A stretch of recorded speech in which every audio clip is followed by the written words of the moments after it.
Bonsoir à toutes et à tous. Oui, je fais ce petit signe comme le but annulé, le but hors jeu de Fabien Ruiz qui n'a pas été marqué sur ce match-là. Mais en tout cas, bonsoir à toutes et à tous, c'est MK Foot et aujourd'hui on se retrouve pour le débrief du match qui vient de se finir, la finale de Coupe intercontinentale victorieuse, comme je vous l'avais dit hier soir. J'espérais se retrouver aujourd'hui pour une victoire du PSG, donc on est champion, on a le trophée, etc. C'est super. Comme vous l'avez vu, le générique, il est avant désormais. Je vais voir, je vais un peu essayer, au lieu de le mettre après, je le mets désormais avant. Donc on va commencer directement, et habituellement ce qu'on fait, c'est d'abord on voit les compositions d'équipe, ensuite on parle du match globalement, ensuite on voit les points forts, enfin pas les points forts, points faibles, pardon, ça c'est réservé aux avant-matchs, mais on voit les tops et flops du match, et ensuite la conclusion. Donc là on va commencer directement. La composition d'équipe du PSG n'allant pas aussi vite que ça.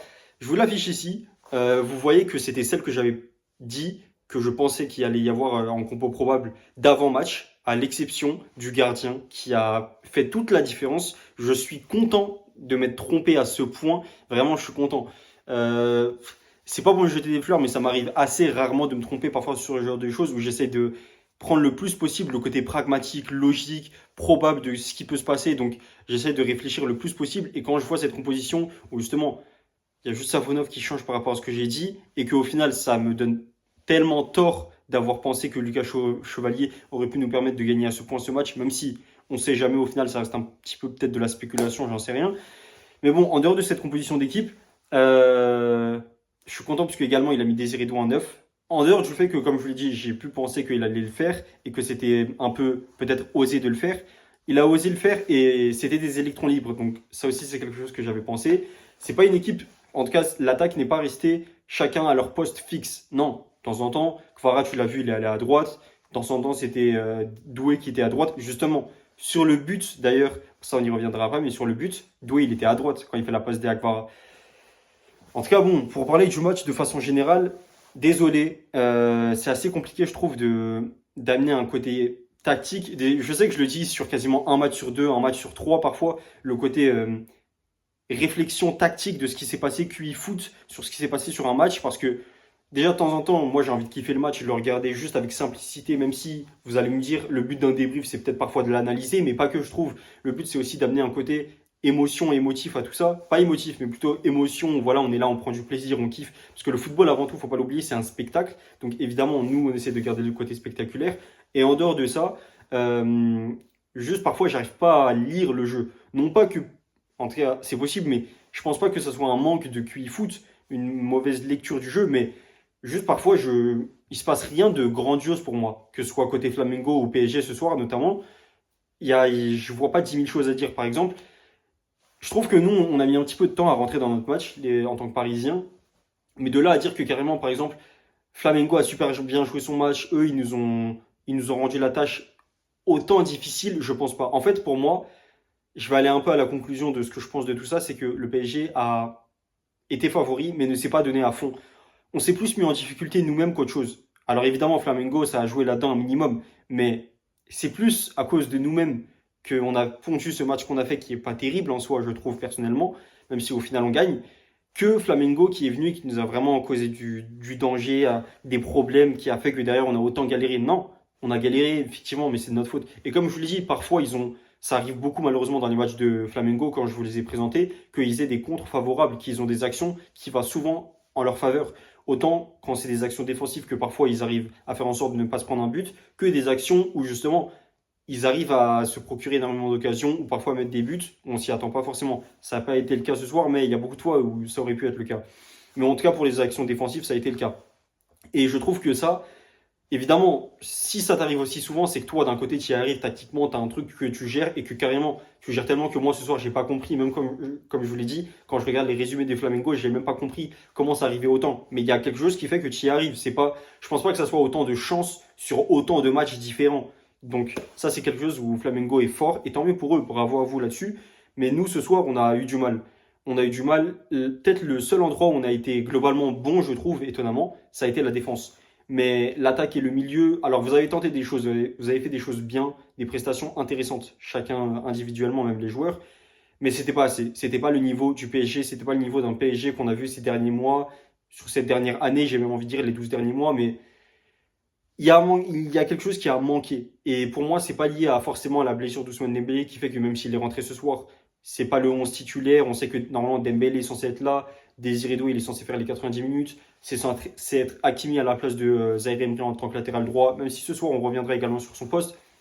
Toutes ces choses font que, en fait, on peut pas justement se fier là-dessus et dire ah bah c'est à cause de toutes ces choses justement. Pardon.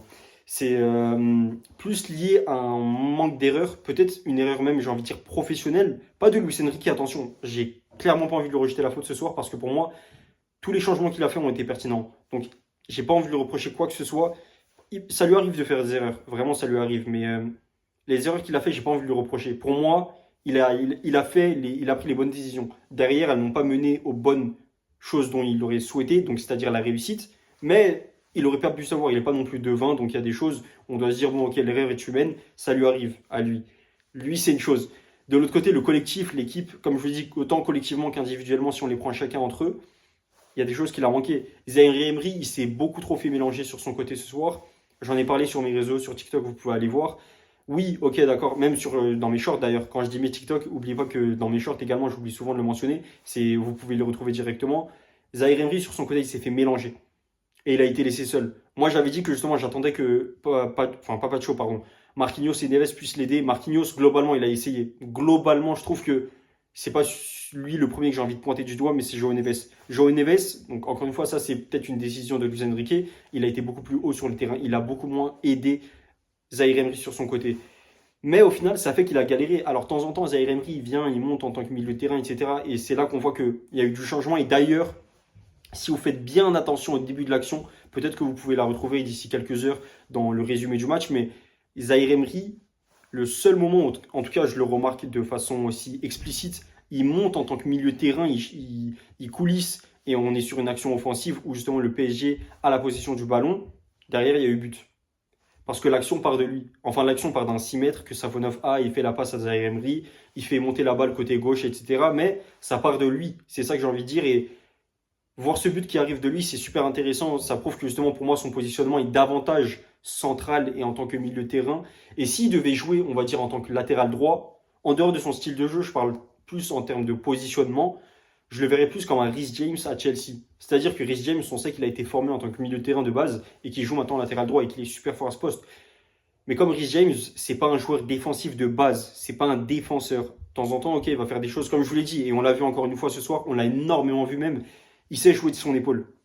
Il sait mettre l'épaule, il sait mettre l'intensité, la pression comme ça, il arrive à gérer ce truc. C'est bien, mais ça ne fait pas tout. De temps en temps, il faut savoir faire des interceptions, il faut savoir tacler proprement, il faut savoir récupérer le ballon proprement. C'est des choses qu'il a encore du mal à faire parce qu'il est jeune et c'est pas son poste initial à Zaïre Emery. Donc soit il apprendra à se former là-dessus, soit il se passera autre chose, mais ce que je veux dire c'est que faut pas lui en vouloir à lui. Il faut, je trouve, plus en vouloir au fait qu'il n'a pas été assez accompagné. Marquinhos a essayé, mais Marquinhos ne peut pas faire tout le boulot. Il ne peut pas combler deux joueurs, non. Donc, il a essayé de faire des choses, mais c'est pas assez. Autre chose que je voulais noter, c'est, et je vous dis à la volée là, les choses qui me viennent en tête par rapport à ce match, pardon, c'est les joueurs en tout cas la défense de Flamengo, si vous remarquez, ils jouent tous comme Beraldo. Je m'explique par là, et vous comprendrez que ça fait sens. C'est que chacun d'entre eux est bon balle au pied, je trouve, globalement, ils arrivent à, voilà, tenir la balle, tenir la possession, faire des passes à 10, etc. Ils arrivent assez bien à maintenir ce truc-là. Mais de l'autre côté, une fois qu'il faut apprendre à défendre, une fois qu'il faut être là à faire des interceptions, ils sont absents. Comme Beraldo. Et Beraldo, c'est pas étonnant qu'il vienne du championnat brésilien. C'est la même chose, même s'il s'améliore de temps en temps, avec le temps justement, mais là c'est pareil. Et donc, ça fait davantage penser au fait que je trouve on aurait dû profiter de ces actions. Il y a eu beaucoup de déconcentration, beaucoup de moments de flottement où tu as l'impression qu'ils étaient à côté, ils comprenaient pas le match, ce qui se passait, les défenseurs de Flamengo. Pourquoi on n'en a pas assez profité? C'est de notre faute, je trouve, là-dessus. C'est vraiment au PSG qu'il fallait profiter. Et quand on entend des choses, quand on est là et tout, c'est une fois que leur défense est placée.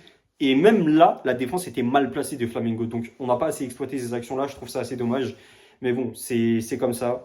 Au final, heureusement, même s'ils ont marqué sur penalty, d'ailleurs, le penalty, il faut le dire, est mérité. Le penalty, on a fait une erreur. On n'a pas assez bien joué là-dessus. C'est pas une erreur terrible non plus. J'en veux pas à Marquinhos. Mais voilà, on se pense penalty à force de. Je pense que c'est une accumulation d'erreurs, une accumulation dans la tête, peut-être de fatigue, de autre chose, une raison extérieure que je n'ai pas personnellement. Mais il nous a manqué des choses sur ce match-là qui a fait que justement on se prenait ce penalty derrière, même avec les entrants, que ce soit justement Barcola, Dembélé ou autre. quand ils sont rentrés sur le terrain, ça n'a pas amené ce deuxième but, ce troisième but. Comme je vous l'ai dit, moi je voulais qu'on gagne 2-1 à minima. On n'a pas été capable de le faire ce soir. Évidemment, au final, on gagne le trophée. Ça, c'est autre chose, j'y reviendrai à la fin. Mais on n'a pas été capable de le faire. Dernière chose dont je veux parler vis-à-vis du match, c'est Safonov. Safonov, tu as été exceptionnel. Tu as été un boss, tu as été un roi. En fait, Safonov, même si à partir de maintenant, tu fais que des dingueries au PSG, tu nous as rapporté au moins un trophée. Un trophée qu'on n'a jamais eu dans l'histoire du PSG. Évidemment, le plus important, ça reste la petite étoile. J'insisterai jamais là-dessus. Mais là, maintenant, on a un badge. Là, le PSG, quand tu vas acheter le maillot, tu auras un badge. Tu auras, comme je l'ai dit dans mes vidéos également, mes shorts, etc., vous pouvez le voir là-dessus, on aura un badge. Moi, l'équipe que j'ai vue avoir un badge, et tout le temps, je me disais, moi aussi, je le veux. Moi aussi, dans mon équipe, je veux avoir le badge, c'était le Real Madrid. Le Real Madrid, on s'en souvient, ils l'ont tout le temps, tout le temps, tout le temps. Chaque année, tu as l'impression, c'est automatiquement le Real qui a ce badge. Là, voir le fait de voir le PSG, notre club directement, qui a ce badge, ça fait ultra plaisir. Donc là-dessus, je suis vraiment content. Et on va passer directement au top et flop de ce match. Parce que les top et flops, franchement, en top, qui est-ce que je pourrais mettre du PSG? Bon, Safonov, automatiquement, j'aime pas vérifier, mais j'espère et il y a intérêt qu'il soit homme du match. Parce qu'il a été grandiose. Sinon, qui d'autre joue en top? Peut-être Marquinhos. Enfin, je dirais la défense de façon générale. Parce que mettre que Marquinhos, ça se fait pas. Parce qu'en même temps, j'étais en train de penser à Pacho, à Marquinhos, à Mendes. Ils ont tous été bons. Donc, je dirais Safonov et la défense. Je les mets à part parce que Safonov au tir au but, c'est lui qui a plus brillé que juste la défense. Donc, il y a une différence et je le mettrai quand même. Et en troisième, est-ce que j'ai réellement un troisième à mettre? Alors que Vara a fait un bon match, Doué a fait un bon match également, Vitinha, c'est des joueurs qu'on remarque souvent, mais est-ce que j'ai envie d'en mettre un plus que les autres ce soir parmi ces trois-là? Entre Doué, Vitinha et Kvara, je pense pas. Donc je vais rester, on va dire, sur deux hommes du match, entre guillemets, même si vous l'aurez compris qu'au final, il y en a cinq. Donc toute la défense plus le goal que je mets à part. Je dissocie bien l'un de l'autre. Comme je l'ai dit, Safonov, il a été grandiose. J'espère qu'il a été l'homme du match. Et en flop, en fait, on peut un peu mettre tout le monde et personne en même temps. Et j'ai pas envie d'être méchant ce soir. Je vais pas en mettre parce qu'au final, on gagne. Ceux qui sont rentrés, ils ont essayé de faire au mieux. Ils n'ont pas assez apporté, ça c'est dommage. Et une chose étonnante, pour revenir sur le match et pour finir là-dessus, c'est pas Savona, pardon, Mayoulou. Ça m'a étonné qu'il puisse rentrer en cours de match et qu'il puisse ressortir aussitôt. Il a joué au total peut-être 40 minutes, c'est pas mal quand même pour un entrant. Mais ça m'étonne. Ça m'étonne parce que Luis Enrique, peut-être c'est la première fois qu'on le voit faire ça. Et ça fait très longtemps que je n'avais pas vu personnellement un entraîneur faire ça. La dernière fois que j'ai vu ça, c'était précisément Carlo Ancelotti qui a fait ça à Everton pour vous dire. À l'époque de Moise Kean, il l'a fait rentrer en numéro 9 et il l'a fait ressortir au cours d'un même match. Si je dis pas de bêtises, c'est pendant la saison 2019-2020. Ça m'avait vraiment choqué. Et là, le fait de voir ça, comme je l'ai dit, c'est très étonnant de voir un même joueur rentrer et sortir au cours d'un match, sachant que c'est même pas qu'il sort pour cause de blessure. C'est étonnant. Ils en ont parlé également, les commentateurs de M6. Mayoulou s'est rassis directement, il n'avait pas l'air de boiter ou autre. Tout avait l'air de bien se passer, donc peut-être que c'est une raison sportive. Je pense que c'est ça, mais bon. Ça, on y reviendra plus tard, dans certainement un prochain débrief, une prochaine vidéo ou autre, parce que ça a été étonnant, mais c'est pas le plus important ce soir. J'ai envie de conclure directement en disant que oui, ce soir, ok, d'accord, il y a eu toutes ces choses, on peut s'en plaindre, mais au final, ce qu'il faut retenir, c'est que le PSG a été grandiose. Ça, c'est quelque chose qu'on va retenir et je vous en ai beaucoup parlé pendant le match de Monaco, dans les dernières minutes du débrief. Il faut marquer l'histoire. Le PSG doit marquer l'histoire, pas uniquement de son club, parce qu'on est en train de le faire, ça c'est bien, mais il faut aussi marquer l'histoire du football. Comme je vous l'ai dit, là, avec ce trophée-là, on a un sextuplé. On est au même niveau donc que le Bayern 2020 et le Barça 2009. J'en ai fait un short. On est au même niveau que le Barça 2009 et le Bayern 2020, je le répète. On a le badge, on n'a jamais eu ce badge, on n'a jamais gagné un trophée intercontinental. Les commentateurs de M6, ils ont fait que de le répéter à juste titre, parce que jamais une équipe française n'a gagné une coupe intercontinentale. C'est bien, on est en train de faire des choses qui agrandissent le PSG, qui agrandissent son histoire, sa puissance. Sa puissance, j'ai même envie de dire son empire. Donc ça, c'est vraiment quelque chose de bien ce soir. Vraiment, merci Matvei pour les travaux. Tu as été grandiose, tu as été formidable, tu as été ultra fort. Maintenant, à Chevalier de revenir, à Chevalier de pouvoir réussir à te concurrencer. Mais toi, en tout cas, tu as fait ton mieux. Merci pour tout.